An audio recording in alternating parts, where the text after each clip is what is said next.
Bob Weiner is the president of Bob Weiner Associates News and Solutions for Change Foundation, White House correspondent, radio TV commentator, op-ed columnist, believe it or not, over 750 op-eds in major papers, former spokesman for the Clinton White House and senior staff, Congressman John Conyers, Charles Rangel, Claude Pepper of Florida, Ed Koch, the late New York mayor, and Senator Ted Kennedy.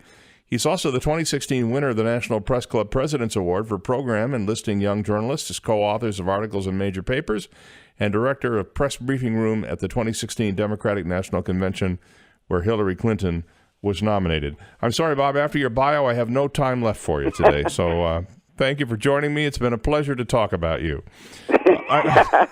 Dave, have you ever heard a more lewd debate? I felt like I was watching a porn movie with what was going on last night. Well, I wanted to ask you if you could try a little experiment with me this morning. In the first half of our conversation here, I'd like to see if you could take off your partisan Democratic hat and put on the hat that was the same question that was the last question asked of the two people last night. What good did each of them do for themselves last evening in the debate, do you think? Let's start with that. And then later we're going to go full throat partisan on us here. But no, I don't have to go full throat partisan. You do know that, of course, that I not only was a spokesman in the Clinton White House, but the Bush White House, and I have friends from Chuck Grassley right on through on the Republican side as well, Dave. So yes, I am partisan. I'm very partisan, but I try to be, as they say, fair and balanced. And what I saw last night, Dave, was disgusting to me, probably by both sides. Here's the bottom line. We couldn't have, you mentioned we're in North Carolina, we could not have Pat's 9-year-old grandson watch the historic moment of a presidential debate. Yeah. We could not allow it last night. And to me, that is really distressing that we could not allow it because we knew what was coming, and it came. So I've been reading everything I can get my hands on this morning, and I was up late last night watching commentary, as I'm sure you were too. And what I took away is that there are two scientific polls out there that say Clinton won the debate. Right. There is a poll on Drudge. You know, Drudge has been doing these non-scientific polls. But no, here's the thing I want to say about it. The last two debates, it was Trump winning by 90 to 10%. In the Drudge Report poll today, it's more like 49 to 42%. And what's remarkable about that is there doesn't seem to be a lot of enthusiasm for the Trumpies out there to jump on the Drudge Report website and flood it with stuff. So I'm wondering if the air is really coming out of his campaign, and was that exemplified last night in the debate? Well, I'll take issue with that. I think he put air back in his campaign for the people that he needed to stop the bleeding from, because he had lost, as you know, a dozen senators and congresspeople. Chaffetz, the chair of my old committee that I was the spokesman for, the Government Operations Committee, the Republican now who's the chair of it. I had it when Conyers was chair. Chaffetz left.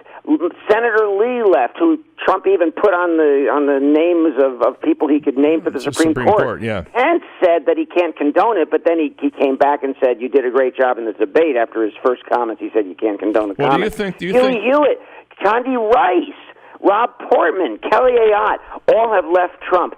I think the bleeding now stops because he bulldozed his way into a performance. But by the way, on the polls, CNN said that, in their poll, and they're the most scientific one, that Hillary won 57 to 34. The YouGov poll of 812 registered voters said 47-42. So right. Hillary won, but Trump stopped the bleeding. That's what happened. All right. So So let me see if I can. I don't know that I can express this to you as a question. So we'll just consider it a conversation here for the moment. The outrage Friday was over comments that Trump made on a tape that was released by the Washington Post Friday afternoon. It was in reaction to those comments that 40-some prominent Republicans, and some not so prominent, I guess, too, said they could no longer support him. A couple of them, as you mentioned, unendorsed him, including John McCain, who had never endorsed him but bailed on him anyway. So why does the debate change the tenor? In other words, does him having a decent debate change people's feeling toward him that bailed out? And so are some of these people going to come back into the fold? Well, maybe we were a little hasty.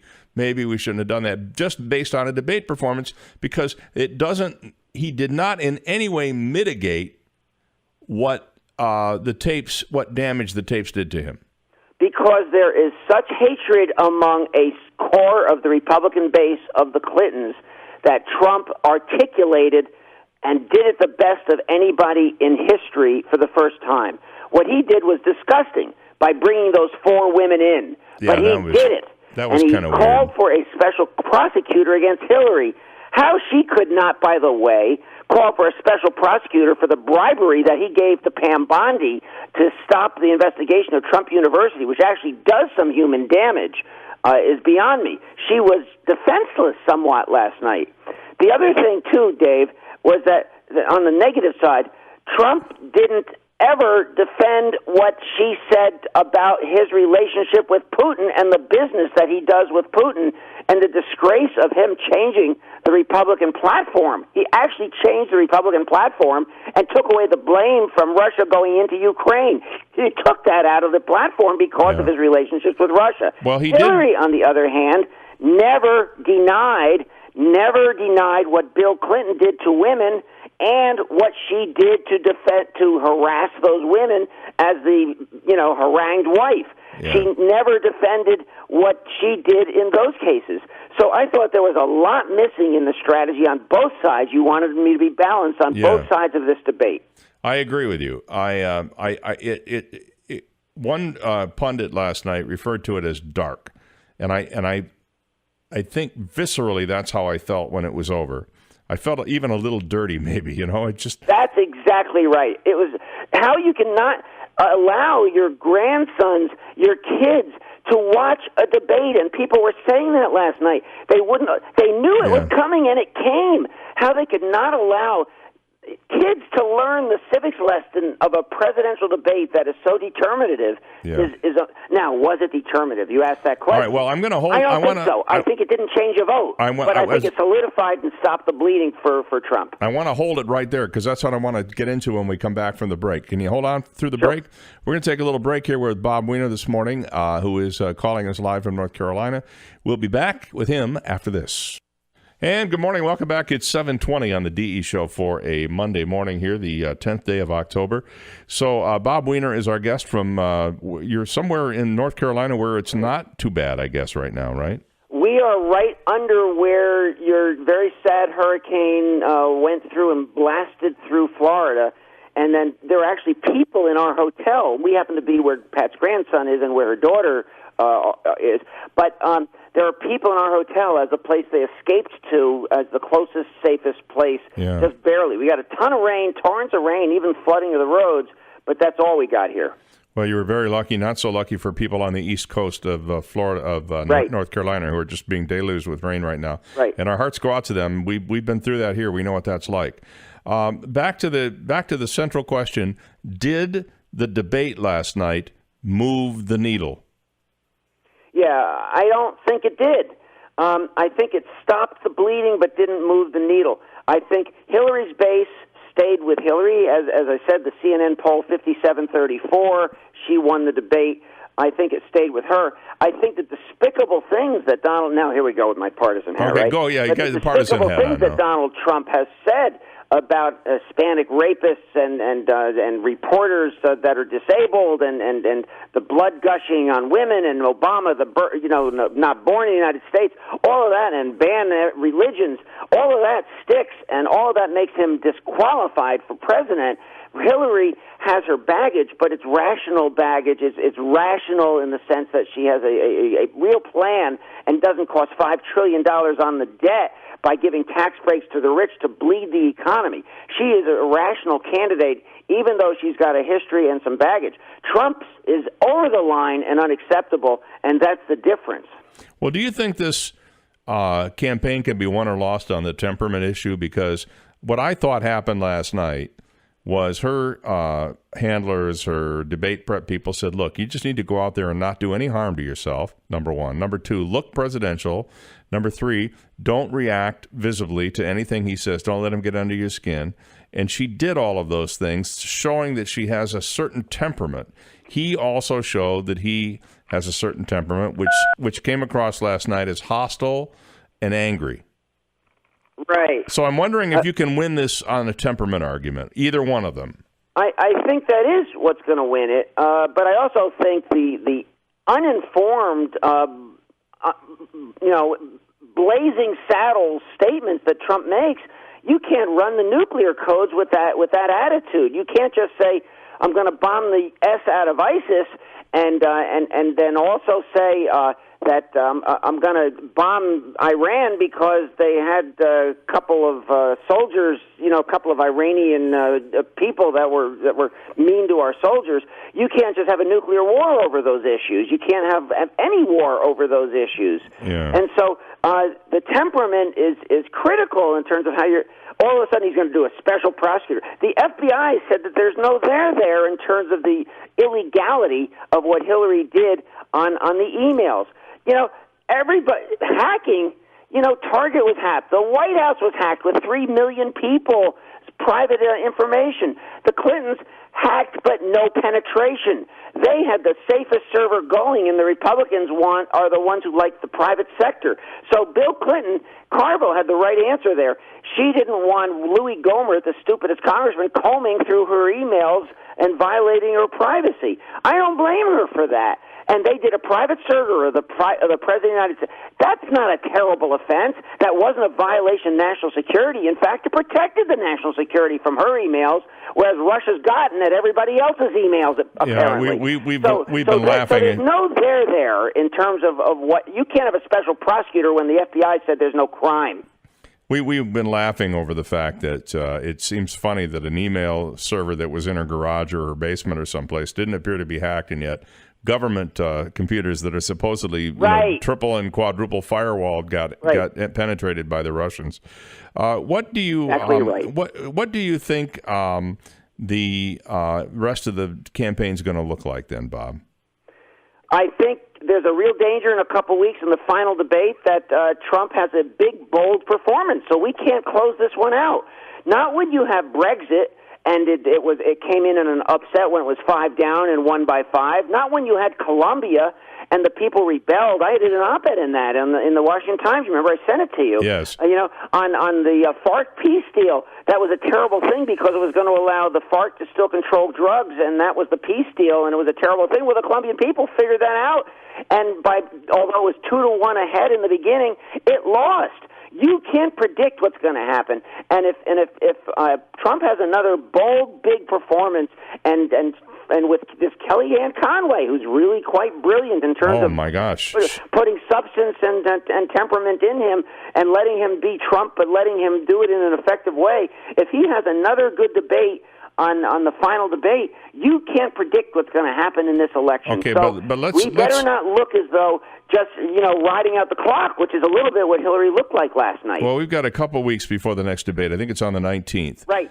And my question is, by the time we get to the 19th, we're 2 weeks out from the election, and don't we think that between now and the 19th, either something else is going to drop or something else is not going to drop, and the polling stays consistent? Let's just say nothing changed last night, and she's up 4 or 5 points nationally. And Monmouth has her up 10. Well, Monmouth does, but I mean, if you look at Real Clear Politics average, she's up about 4.3, I think it is. Right. And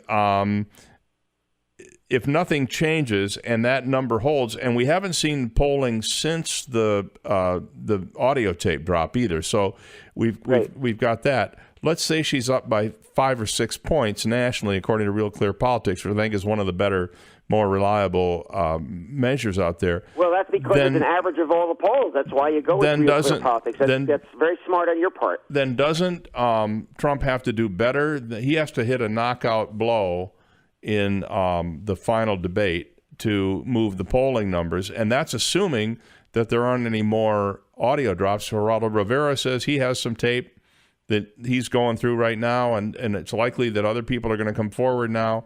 And whether it's true or not, it's just it looks like it could be more bad news for him.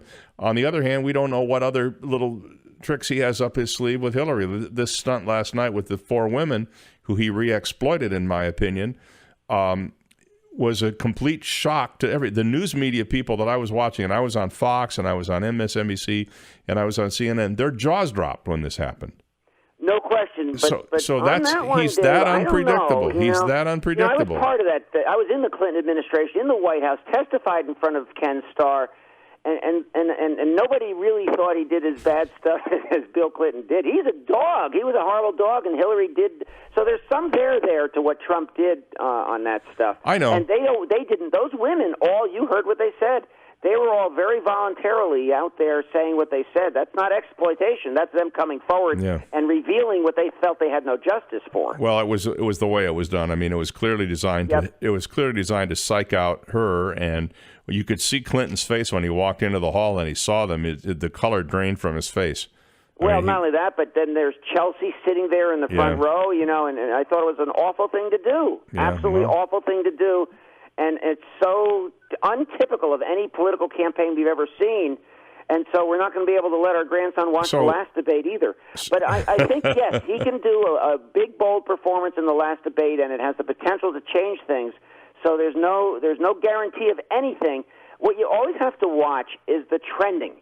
And it's the trending in the polls. It's not what the polls say. It's where the direction has gone. The direction of this last 2 weeks has been all Hillary, in terms of the polls coming back for her. Even though after the convention she was way ahead, then she lost some, but the trending in the last 2 weeks because of the stuff coming out on Trump's revelation of his true character. So you think it's too early? It's too early to stick a fork in him, is what I'm hearing.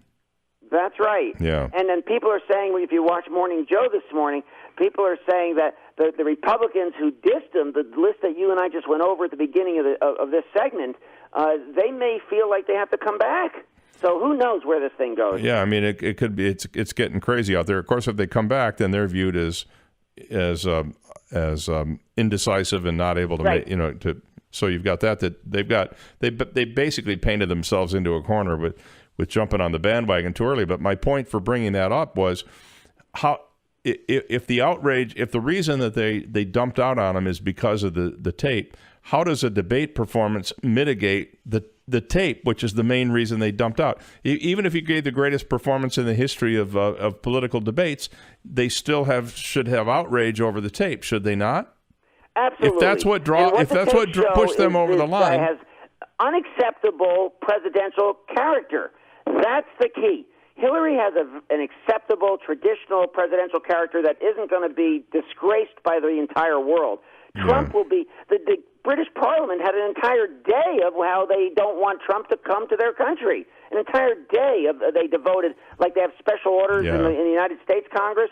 They had a special order in the British Parliament dissing Trump because he's such a disgrace to the world. So that's not the kind of president we want. All right. Well, Bob, we're going to have to leave it there. It's been a quick 20 minutes. Thank you so much, and have a great day. Thanks, Dave. Great to be with you. You bet. Bob Weiner on the Dave Elliott Show. There's no doubt where he stands. 7:31. We'll be right back.